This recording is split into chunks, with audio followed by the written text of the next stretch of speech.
Culturio is a personalized content event platform where our idea is that we've established that there's a problem among smaller organizers that are creating, if you would look at the bigger perspective, because initially we didn't have data to train the initial model with, right? The algorithm, like it has to be trained with some sort of data. So my team of developers came up with a solution.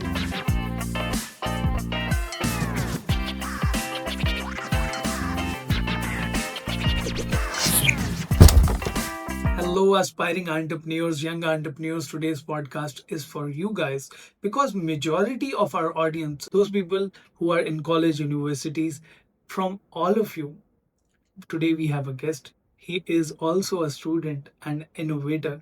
He is none other than Kovas. We will be going to discuss how he has started his journey. Thank you so much, Kovas, for your precious time. Thank you. Thank you so much. I'm glad to be here. Course, pleasure is all mine. I'm very curious to know, like you are doing your bachelor's, you are in your final year, and with that, you are an entrepreneur now, and you have just launched your product in the market. So, what was the driving force behind it?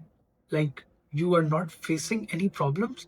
Like you're on the other side, you're working as an entrepreneur. On the other side, you're a student. You're in your final year. How you are balancing these two things? I've started doing my ventures, whether it would be a clothing brand, which was the first initiative that I've started with back in ninth grade. And I was fortunate enough to do a couple of internships throughout my summers when I was still a high school student.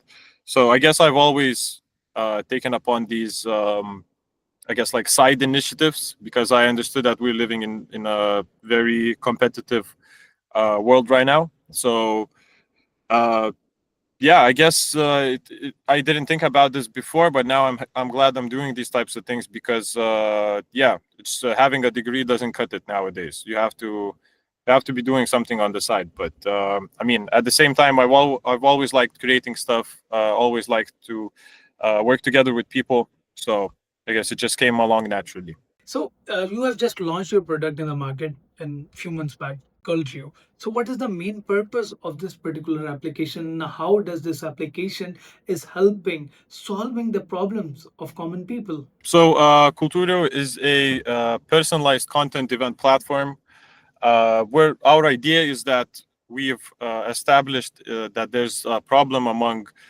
smaller organizers that are creating, if you would look at the bigger perspective, there are a lot of events happening, but just most of the time we just don't know that they're actually happening, because the content that we see in platforms such as Google, Facebook, or Instagram are usually the ones that have been uh, paid for a lot of money for advertising. And therefore, I suppose if people don't get recognized, they lose their motivation to create new initiatives, which is not only demoralizing, but I would say also is not beneficial for the cultural and economic scene of society. So I guess we're kind of tackling a couple of problems at the same time.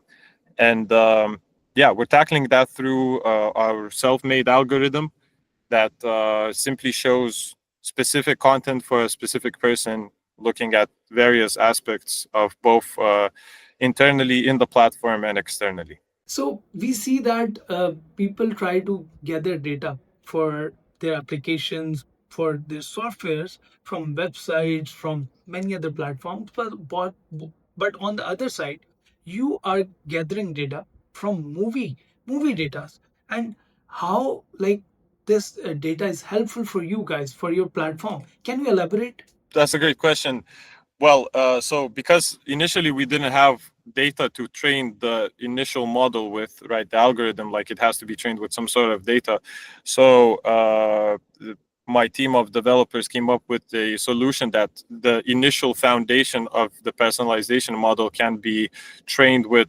They just took 100,000 movie data from IMDb, which has like subcategories, categories, different genres, and everything. And yeah, they've just basically created the model so that it understands how to personalize. And now we're adapting the same model to events. So basically, the data is different, but the essence of personalization remains the same. The insights are very helpful, and you are also working in event management industry, and you quote somewhere in previous conversations that you want to improve event industry. So how Qualtrio will going to contribute as an application? Like, can you explain the model for the audience? I'll correct you on the global part. As of right now, we're only starting in Lithuania's market. We chose this specific decision mainly because well, Lithuania is a small country, it's a small market, and yeah, well, we speak the same language, same common tongue, so it's a bit easier to reach out and cold call or email people at first. So at first, we're just trying to validate the idea in Lithuanian market, but then after we're established there, we're going to try to expand and scale to other countries. But also, I've seen a post on LinkedIn by Mark Cuban not too long ago. I'm pretty sure everyone is aware of him, and he has also started somewhat similar idea not too long ago. Because, well, I mean, let's face it, AI is going to take a lot of authenticity out of everyone's lives in social media, and I feel like there's going to be an increase of the need to actually see something authentic in real life.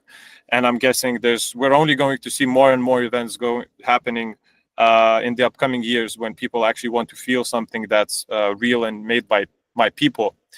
And so once again, uh, we come back to the same problem, that there are a lot of people that would like to share their initiative one way or another, but they just fear of not being recognized and fail. So it's like there are a lot of initiatives, whether it would be dancing classes or crafts or a concert of a band that has just started, and all of those initiatives want to be seen, but at the same time they do not have the funds to just go out there and put, like, I don't know, let's say 50% of their event budget on marketing, right? Because that takes a lot of money. So we just figured we can basically mitigate this problem by just showing, no matter how big you are, how successful you are already, just to show it to the people that would actually care and come to see you. So I think we're fueling this creativity, but from actually people's perspective, because yeah, I just suppose we're going to be seeing way more AI generated content online. So I feel like there's going to be an increase in demand of these face to face experiences. Absolutely true. And I think AI will going to replace humans. What is your take on it? Because you are working on latest technologies. Number one, and number two, how OKRs helping you to stay focused? Because it's the most important thing. If you don't have proper OKRs in your company, it will be very difficult for you to survive in the market. Well, I mean, no, I do not agree on that. I suppose there are fields where AI can simply, well, make some tasks to be easier to be done easier than hiring another person. But it also really depends on the task, and uh, well, I hope that it's not going to replace. But yeah, at the same time, yeah, I guess it's just talked around and tossed around so much right now. Um, Regarding OKRs, well, I've came across OKRs while I was doing my internship at Erasmus Center for Entrepreneurship, because they were using it, and I found it very helpful to always be intact, not only with your KPIs but also what you're planning ahead. And also, I mean, you can not only have, let's say, financial budget or financial predictions, just tossed around. So I feel like it has to go like hand to hand with your strategy and your planning as well. So we've established OKRs, and they've been really helpful in terms of also like dividing the bigger goal for the quarter into smaller tasks that can be assigned to people for a common goal. There will be many people who will going to ask this question on the behalf of so many people. I will going to ask this question to you.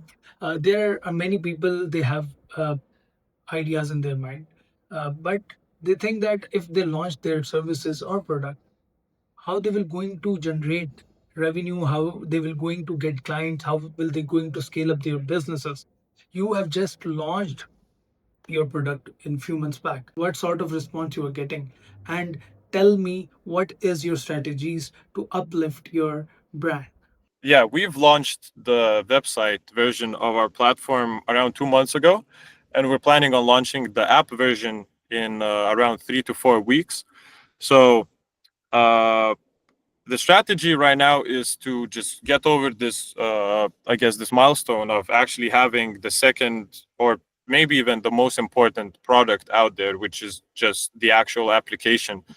Because it's not only the development part that takes a lot of time, but it also pushes us to be very attentive on the legal side and the bureaucratic side, because you have to comply with a lot of rules when you're putting content out there, this type of content out there, starting with working and calling Apple support like a bunch of times, and writing down privacy policies and stuff like that. So there's underneath to what could simply look like a very simple creation of a product. There are a lot of things that lie below the surface.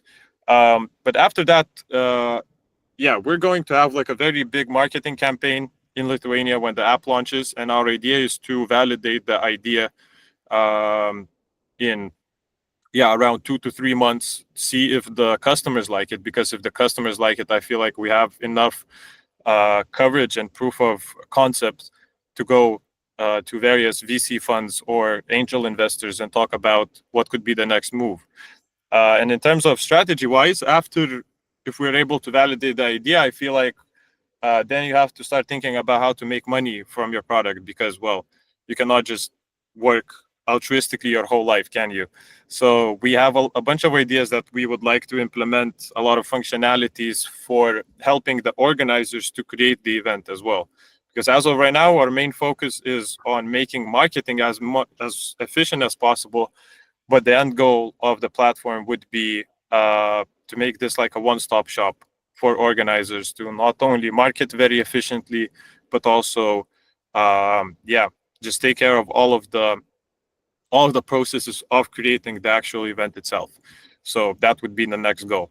So you have just launched your product. Now, tell me what sort of critical reviews you are getting, and what are your future plans with Culturio? Because this particular platform has a lot of potential. So yeah, you're right about that. There has to be a lot of pre-work that is done. There has to be done a lot of homework that needs to be prepared beforehand. So I specifically remember there were a couple of these days where you do not even have the product yet, and you have to somehow get events on board. Because, like, if you're going to launch a product and it has zero events on it, well, I mean, no one is gonna use it. So I remember I've had a couple of these days where I just had to go through. I have this Notion list of organizers, and yeah, I've went through like 200 of them. I was yeah, cold calling, cold emailing them all the time, and yeah, I mean, that's how it goes. 50, or probably not even 50, 60% of the time you wouldn't even get a response. Maybe 10% of them would actually listen to you, and maybe 5 of them would actually post something. So yeah, but every single like acquisition was it felt really, really nice. And also, you also uh, as I said, there has to be a lot of homework done. So you have to make sure that your server doesn't crash. You make sure that there are no bugs, no other shortcomings. So apart from the, I guess, organizer side, the feedback from people was really nice.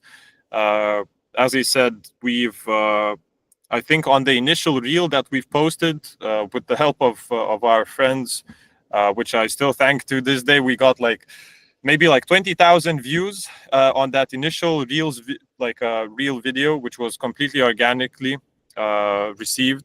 And for example, I even got my mentor to text me that there are people texting him about this type of initiative. And so yeah, I think the initial launch went really well, but I do understand that at the same time, the hardest part is to break through your inner circle of people, because, let's face it, your friends, your family, people that will always support you. but at the end of the day, they're not really your target audience, and your target audience is somewhere out there. And that's why this time when we're launching the app, we're also uh, uh, with the help of two new team members that are complete marketing powerhouses. I bet that we're going to be able to, with the right people and with the right amount of funds dedicated for it, we will be able to break through that, break out of that inner circle. So yeah, I would say once again, just you know, a lot of homework that needs to be done, a lot of planning, timelines, and a lot of content. So yeah, just I mean, it's exciting, but it's a lot of stuff that you have to think about before putting content out there. So now I will going to ask you some rapid fire questions because this is a rapid fire round and you have to answer them very quickly.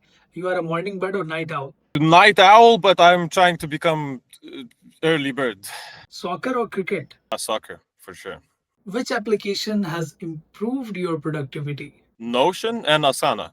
Tell me your favorite book which shaped you as a human being. So I would say Surrounded by Idiots by Thomas Erickson. But that is specifically because it explains really well what type of people are out there and how can you react to them accordingly. So it just really helps to understand whenever you're working in a team or when you're trying to sell or you have a call with a partner. Any hidden talent that nobody knows about you? I'm really good at cold calling, so maybe that would be it. So this is the end of a rapid fire round, and Kovas, we have a lot of things to discuss. But before leaving, I want you to give suggestions to young aspiring people who are struggling. They are students. They are not getting results in their studies. They want to take first step towards entrepreneurship, but they're scared. What message you want to give to all the youngsters? I would give a couple, I suppose. One thing is to never lose motivation, whichever it might be. I mean, there will be, hard times, and I'm not talking that someone blew you off in the, during a phone call. We're talking that there are like these slumps that all of the team is not working, especially like we're all students, so we have exams and everything. So sometimes that motivation, and I guess, yeah, it just goes down. But at the same time, you always have to stay, logical, and you have to think about the bigger picture. So that's one thing. Always stay motivated. Know what's your goal, because this life is not for everyone. Like, don't get me wrong. This is I mean, it takes time. It takes a lot of energy. I don't have any gray hair yet, but I mean, we'll see. Maybe there will be at some point. So it's not an easy life, but if you're dedicated enough, it will pay off eventually. And another thing, yeah, as I mentioned, a lot of homework, because especially when you get to that moment where you're trying to sell something, there are going to be a billion questions that are going to be asked for, like, to you, and if you haven't thought about every single one of them, you're just going to, you're not going to be able to achieve what you're looking for, whether that would be with investors, partners, your target audience. So yeah, a lot of homework, market analysis, competitor analysis, business revenue models, all of those things. You have to think about them, and yeah, and with all of that combined, you do have to have people that you trust when you're creating a business. Hard work, consistency, and trusting the right people for right job is the key towards success. Thank you so much, Kovas, for your precious time. And keep listening to our podcast to get a lot of information because we are bringing practical examples in front of all of you so that you can take first step and become entrepreneur. We will be going to meet you in the next podcast. Till then, keep daring, keep achieving, and keep listening to our podcast.